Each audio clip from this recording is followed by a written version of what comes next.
प्रधानमंत्री नरेंद्र मोदी ने देश के 3 टॉप वैक्सीन मैन्युफैक्चरिंग फार्मा कंपनियों का दौरा किया।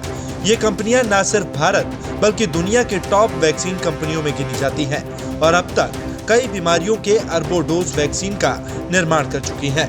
पीएम मोदी ने अहमदाबाद में जाइडस बायोटेक पार्क में कोरोना के स्वदेशी डीएनए आधारित वैक्सीन के विकास का जायजा लिया।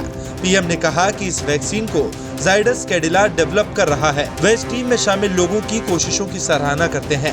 भारत सरकार सक्रिय रूप से इन कोशिशों के साथ है। इसके अलावा PM Modi Bharat biotech company में बन रही वैक्सीन के निर्माण का जायजा लेने हैदराबाद पहुंचे।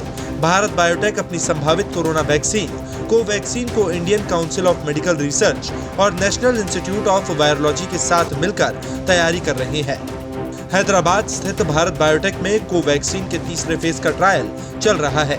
तीसरे फेज में कंपनी 26,000 लोगों पर इस वैक्सीन का ट्रायल कर रही है। भारत बायोटेक में शोधकर्ताओं से मुलाकात के बाद पीएम ने ट्वीट कर कहा कि उन्होंने यहां के वैज्ञानिकों को स्वदेशी कोरोना वैक्सीन के डेवलपमेंट में अब मिली प्रगति के लिए बधाई दी है। पीएम ने कहा कि भारत बायोटेक की टीम आईसीएमआर के साथ मिलकर तेजी से काम कर रही है। वैक्सीन का निर्माण हैदराबाद के भारत बायोटेक के बाद पुणे स्थित सीरम इंस्टीट्यूट ऑफ इंडिया का भी पीएम ने दौरा किया।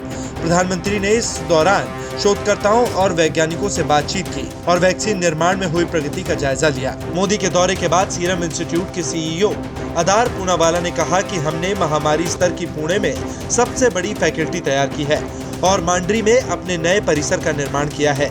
उन्होंने कहा कि अब तक भारत सरकार के साथ इस संबंध में कुछ भी लिखित तौर पर नहीं है कि उन्हें कितने डोज चाहिए, लेकिन संकेत मिल रहे हैं कि जुलाई 2021 तक ये संख्या 30 से 40 करोड़ डोज तक हो सकती है। वैक्सीन को लेकर अदार पूनावाला ने सबसे जरूरत की बात ये बताई।